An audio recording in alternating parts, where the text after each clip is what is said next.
Welcome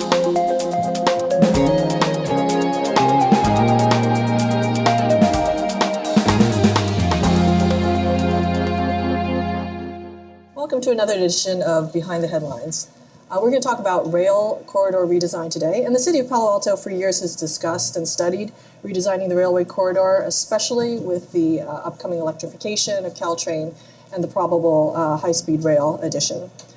This past month, the Planning Commission, the Rail Committee, and the City Council have all been talking about the topic in earnest. And we have here joining us former Palo Alto Mayor and Rail Committee head, Pat Burt. Thanks for being here. You bet. Pat, you penned an opinion piece this week called Designing Grade Separations, Heading for a Train Wreck. So I understand that there's quite a bit of concern about this particular project, and I was wondering if you could kick us off by kind of giving us an idea of the scope of what the rail design actually means. What does this mean for Palo Alto? Well, we're looking at up to the 4 grades crossings that are currently not separated of cars and bikes and pedestrians from the trains.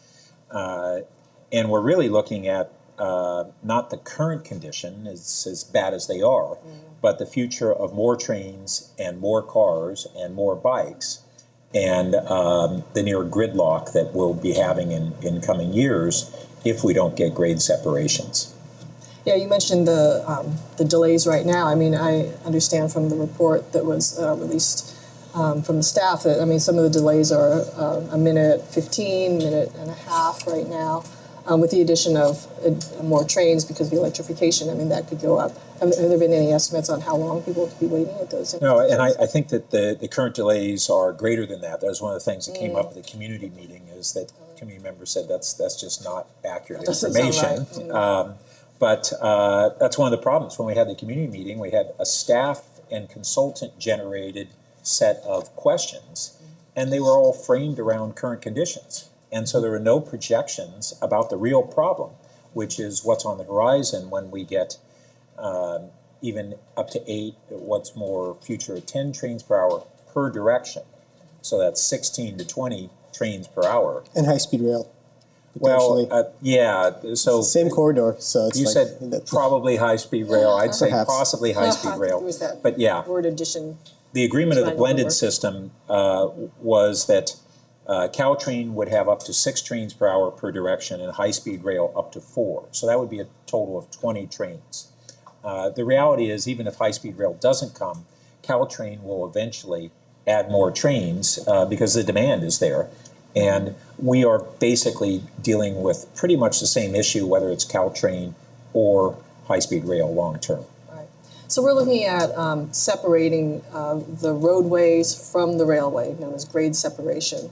That sounds awfully disruptive. That sounds like, when you look at Alma and you look at the railroad corridor, on either side are houses.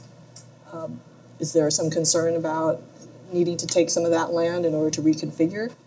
Yeah, big concerns. When high-speed rail was looking at coming through with a 4-track system, we had over a 2-year period of an alternatives analysis where we went quite far along in this discussion around a 4-track system and how to deal with those grade separations. And what we found was that if we had conventional grade separations in Palo Alto, then at the 3 crossings of Charleston, East Meadow, and Churchill, we'd have approximately 80 residences that would need to be taken if we did an overpass or an underpass under the tracks. Wow. And that is just an incredible impact.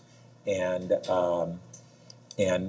how we would go about that is really a big issue. And it's driven by the fact, as you said, Palo Alto is amongst the most constrained corridors in the system.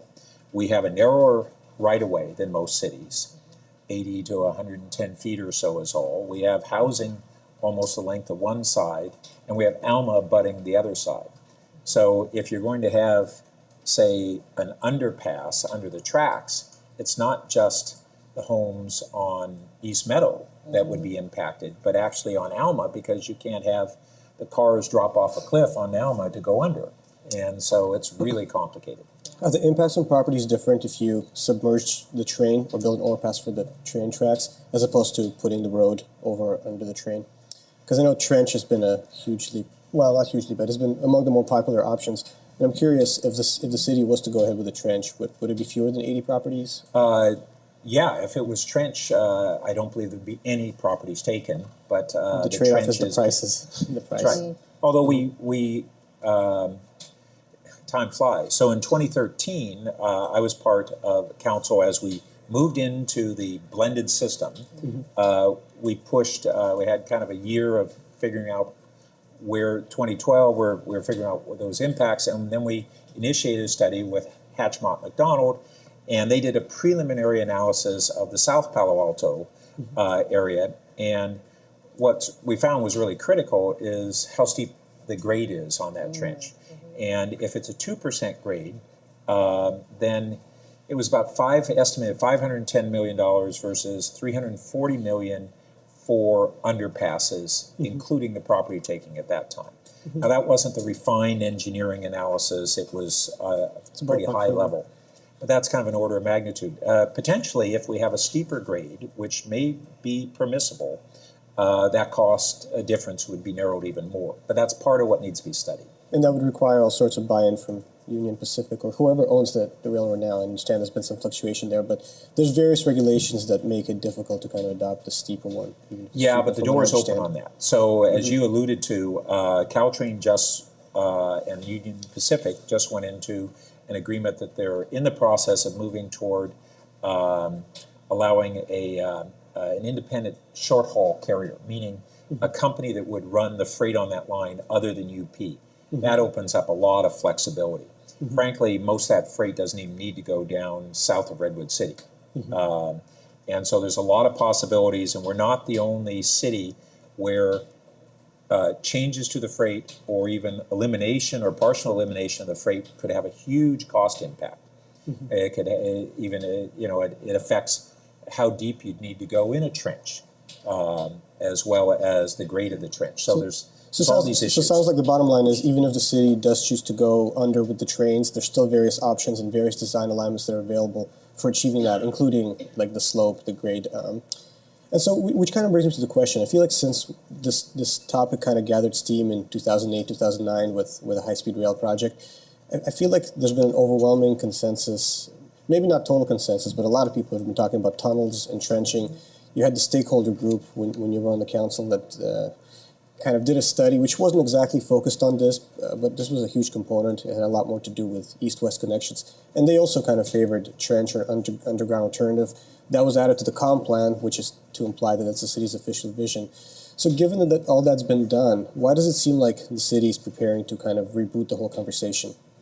Well, I think that it's a combination of staff opinion and the mayor's opinion that there won't possibly be funding to do the trench, which has been the preferred alternative for since 2010 for the city. It was actually the high-speed rail election was November 2008, so the process began 2009, 2010. Yeah, I think I started the process in my head with the Rod Deardown presentation to the council. Yes. That's kind of when it, okay. And so we've had both that and the full CSS process that has been the policy adopted by the city council on 3 successive city councils' commitment to this full CSS process that they're now backtracking on. And the trench. Now, we always knew that the trench would have significant challenges in financing, and then even from a design standpoint. How do you trench under Oregon Expressway? How do you deal with the creeks? It was not as simple as people How do you deal with may think. Caltrain while you're building the trench? Yeah. Well, every one of these construction alternatives has not only the final design and its impact and its costs, but the length of time and the amount of disruption during construction. It's horrendous. There are no easy solutions to this. One of the things that those of us who spent a lot of time digging into it, we learned that there's no easy solutions. It's people who have dug in less who think, oh no, you just haven't thought of this simple solution. Was it H.L. Mencken said, for every complex problem there's a simple solution, it's usually wrong. But you mentioned CSS just now, and that's been at the center of the whole debate over the past week and in prior meetings. And there's a big debate. I mean, you mentioned they backed off CSS. I'm sure the majority of the council would argue that, in fact, they are following CSS. We define that. There's just context-sensitive solutions. Yeah, context-sensitive solutions. The big debate is over what this term means. I guess it has the connotations are involves, basically the community helps build a solution instead of the DOT or some other organization saying this is what we want to do. They actually bring people in from the ground floor and kind of discuss it and that kind of thing. And the council argued this week that the process they adopted is CSS. You, in your guest opinion, saying that they're basically heisting the brand. Can you tell me why what they're doing now, which involves focus groups, community workshops, e-newsletters, all that stuff, rail committee meetings, why that's not CSS? Yeah, CSS was actually created because the kind of approach that was a bureaucrat and technocrat-driven approach had failed so often, where a major highway, figuratively, we want to put a highway down the middle, a freeway down the middle of your town, and the community would have a huge backlash and the Dear Don effect. Yeah, and so we know what CSS is not. So this is actually developed as best practice by the Federal Department of Transportation, a whole bunch of states, including California. Mm-hmm. And at the backbone of CSS is a multi-stakeholder group, and there are a whole bunch of other elements to that feed into it. But the stakeholder group is a combination of domain experts, so folks like who are on their technical advisory committee, and stakeholders who represent a variety of community interests, not only neighborhood interests and bike transportation interests, but in our case it would be, for instance, Stanford University and the research park and the hospital have all tremendous interest in the outcome of this. And so you have all those stakeholders together, and they have to reconcile their competing perspectives. And out of that process, it works well. I mean, I've been involved in similar processes for non-transportation, and the SOFA plan, and precedingly in my business career in environmental problem solving, where you bring together what looks like stakeholders who have irreconcilable differences, and they actually end up coming up with constructive solutions with consensus, and then they recommend that. They don't make the decision, they recommend it to the body. And then the council either they can reject it in whole, which is not usually the case, accept it in its entirety, or modify it. And like with SOFA plan, they accepted 80-90% of it and modified it. And that worked great. So what the council decided this week, though, was a process in which a lot of information is gathered from the community, but there's not that kind of wrestling with one another's perspectives that you're... That's right. And it's basically a process by which the staff would decide the recommendation and present that to the rail committee and the council. And they're talking about different check-ins, but basically it's a staff-driven process where they don't want to commit what they think are extra resources to supporting this. But at its heart, I mean, they kept changing the arguments over the last 6 months. They claimed that it was because of a deadline, that if we didn't have our decision by early next year on a preferred alternative, we'd risk losing out on Measure B dollars. Well, I was at the center of those negotiations last year, and that was not the agreement in principle, and that's now not what VTA has recommended. And Mayor Scharf had to back off from his previous claims that he was making in the winter and spring, that if we didn't have that decision, we'd lose out on our share of the dollars. And then still, staff has been implying that somehow we'd lose out on something. And then when they got pushed on that, they backpedaled from that. So the $700 million that's set aside in Measure B funding, that would be for not just Palo Alto's grade separations, but so we have 4, then there's another 4 in the cities south of here. That's right. So we would approximately be entitled to about $350 million. And the final distribution allocation method they haven't settled on. So we'd get as much as Sunnyvale and Mountain View combined? Yeah. And so good negotiation. This is one of the arguments when we had people opposing Measure B, in part because past county transportation measures harmed the North and West County cities. We paid more dollars and got less back. Sunnyvale's okay with this. Well, yeah. I mean, Sunnyvale also got out of this significant expressway improvement dollars. So it was a long, protracted negotiation. It actually started 2 years before that, when the Silicon Valley Leadership Group was looking at putting a Measure B on the ballot 2 years before. So it took, 2 full years at least to negotiate a stronger position for not just us, but all the North and West County cities than we'd ever had. And so we're getting more out of this than we're putting in for the first time ever. So when it comes to infrastructure projects like this, though, would $350 million go very far? It would go a long ways and not far enough. Okay, so we would still need additional funding mechanisms of some sort. And so the additional funding would come from, in all likelihood, a combination of state and regional resources. We have the SB1 transportation tax that's going through. We have RM3, which is a regional tax. We have potentially a dedicated Caltrain funding tax, which would include dollars for capital as well as operating. And there's a giant wild card called federal funding. Considering how slow this has been going, you have so I didn't put that at the top of the list. It's a wild card. But the final component is that in all likelihood, it could be a huge amount of money. I mean, it won't be in the next year or two, obviously, or 3. But there's a strong likelihood, I'd say almost a certainty, that there will need to be significant local funding. And so that's all the more reason that we have to have a community consensus around this. We're going to go to the voters for support. Yeah.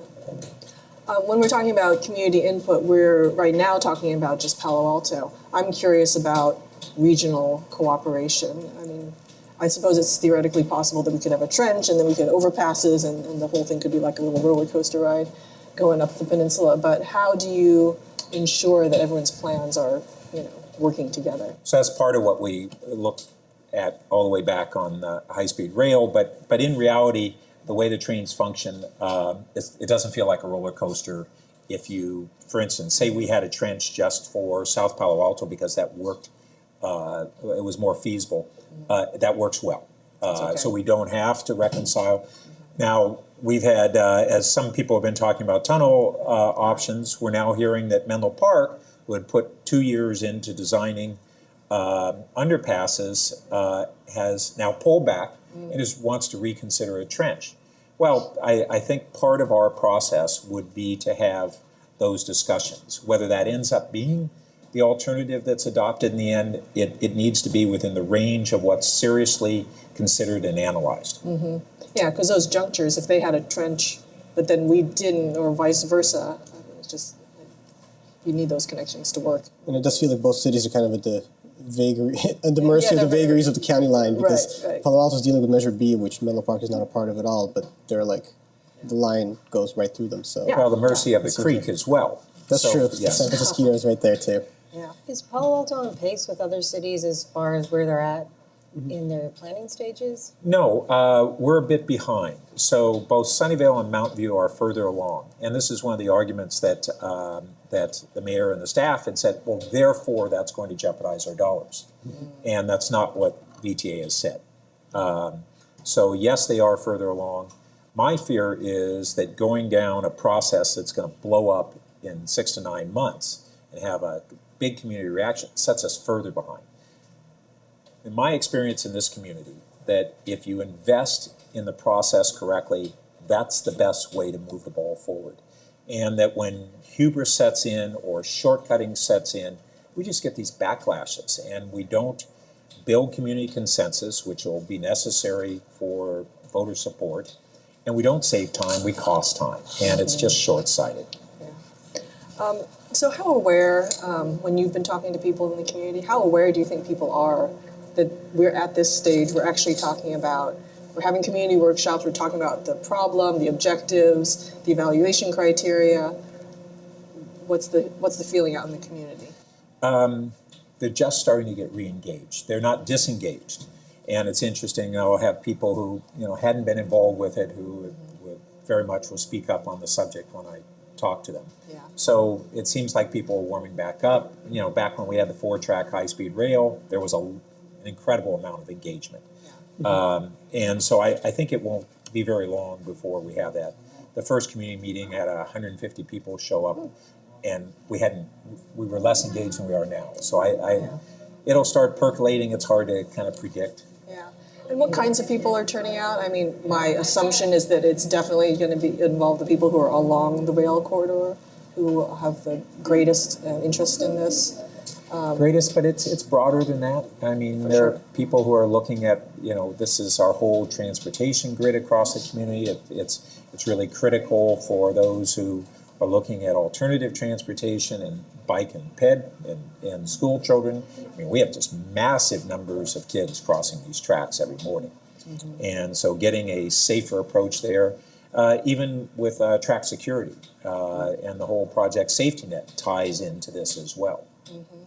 And I'm sure, like, you know, the people who voted for the process to get this forward will probably dispute your assertion that this is kind of short-circuiting the process, that you need to invest more upfront. And they'd point to things like everything we mentioned in the beginning, the workshops, the focus groups, the newsletters, and they actually trying to make a change so that rail committee meetings be more interaction. Like, you know, you can come in and actually talk to the rail committee. And I guess what the mayor said on Monday is that this would actually give stakeholders more of a voice, the fact that they can come in and directly speak to the rail committee about whatever their particular grade crossing is being discussed, than having a stakeholder group that's kind of off stage. Well, it's a false dichotomy. It's not an either or. And so they framed it as that, but it's not. You do both. And it'll be interesting because this rail committee has struggled to meet every 2 months. And back when we were very engaged with it, and I was leading that, we were meeting every 2 weeks. And I'm glad that they're going to open up the rail committee to a more dynamic conversation with community members that was modeled on what we did a number of years ago and they had stopped doing. So that was one of the suggestions. So you don't see it as a revolutionary reform for the rail committee, the opening up? No, it's going back to what we did a few years ago, and it worked well. It's less formal, and it was another way to have meaningful engagement because we've got some real community experts that have emerged, and there has been too much of an inclination by staff to and by some of the council leadership to say, oh no, all the expertise resides in our staff, who has never built a train track in their life. They're some very capable people in a lot of areas, but it's not like they have specific domain expertise here. But they've invited experts on what they call a technical advisory committee, which does not in any way sound like the bureaucratic group that you were mentioning. So so you don't have any confidence that the people from VTA or Caltrain or anybody else who joins the city on this committee will kind of help take care of that problem? Well, it'll help. I mean, it's a difference between the staff sitting there as the center of the decision making for the recommendation of the council and saying, oh, we listened to these people and these, and we made the decision as staff, versus those groups having to hammer out decisions amongst themselves and resolve it. It's a real fundamental difference. It's why CSS was created, so that we get away from technocrat-driven decisions. Now, they're trying to do a hybrid, and in reality, it is, to some extent, it's more open to the public than this old process that they call design, attack, defend, or DAD, and less so than a proper CSS process. So if I'm the average member of the public and I want to have input from here on out on this process, I want to be fully engaged, do you have any advice on how I can either structure my opinions, how I can give my opinions, how can I fully participate such that I don't feel like I'm just lobbing my opinion out there and hoping for the best? Well, the truth is it's structured so that it's, for the most part, lobbing opinions. It's not having, so if you're part of a neighborhood, the way CSS would be structured is that you'd have a neighborhood representative who would be part of that stakeholder group. That representative would be sitting down with other domain experts. And like we had in the SOFA plan, we had neighborhood committees advising our representatives. And so if I was a neighborhood representative and didn't make the 1-year commitment to being on the multi-stakeholder group, but I would be able to have regular meetings, engaging with my representative, and these are kind of self-organized advisory groups, and that's what happens. I mean, you get, if it's Stanford Research Park, they'd have the companies of the research park advising their representative, and so. So should we all be scheduling meetings with all the rail committee members individually outside of the Well, this is the meetings? problem, is that they've set up the rail committee as if it's going to have that kind of engagement. I don't think they're prepared to do that. It's not structured that way. They basically have left out the core of the process, and I think it's the public and they will see how this plays out, and maybe it will end up being successful. But I have my doubts. Okay. And they're on track to have it done by March 2018, which is pretty fast by Palo Alto standards, considering we've been talking about this for close to a decade. Yeah, so there's an upcoming meeting on the 16th. Yeah, there's going to be the second community meeting, I think it's at the Palo Alto Arts Center, and then I think there's going to be, The council's also 3 or talking 4 about more. it again. I'm not sure when the council's next discussion is, but the rail committee will be discussing things periodically, and they have scheduled newsletters and like their email list with 7,500 people. So I guess I think step one will be to get on that email list so you know when the workshops are. But Yeah. but as Pat said, I think a lot of people could offer opinions, but with the structure, these opinions would be kind of dispersed. Just not to say that won't be effective, because I do feel like when the council hears like 100 people say the same thing, the council tends to have an effect. But it's not the same as having. Well, that focus 6-month group. schedule, I don't get it. It seems really ambitious. Well, when we had this Hatch-Mott McDonald study, which is now Mott McDonald, who's doing a lot of the consulting for us, it was very slow to get even preliminary engineering of just a couple of alternatives. So either the staff and Mayor Scharf have in mind a very narrow set of alternatives that would be considered, which there are intimations that is in fact the case, that they think they've solved the problem, and there's only a few options, and therefore they think they can do it quickly, or this schedule's not going to work. It'll be interesting to see which of those is the case. Any final thoughts on this process, or what we should be looking forward to in the next 6+ months? I think it's going to be real interesting. I don't think the community is going to be receptive to just a narrow set of alternatives, fast tracking through the process, and then being expected to have significant taxing support to do that without adequate community buy-in and what may not be the best alternative because we haven't fleshed it out well enough. But maybe we'll get fortunate and staff already has figured out this problem, and all we have to do is They've buy got the into magic it. bullet, huh? Yeah. And how will you be involved in the next coming months? Probably working through talking with different community members and seeing how it all emerges. Yeah. Okay. Pat Burt, thank you so much Thank for you. joining us and helping us to analyze this whole topic. Very complicated. So that wraps it up for this week's edition of Behind the Headlines. You can follow us on social media. We're on Facebook, Instagram, Twitter. You can always subscribe to our webcast. And follow us on PaloAltoOnline.com for all the latest news in Palo Alto. We'll see you next week.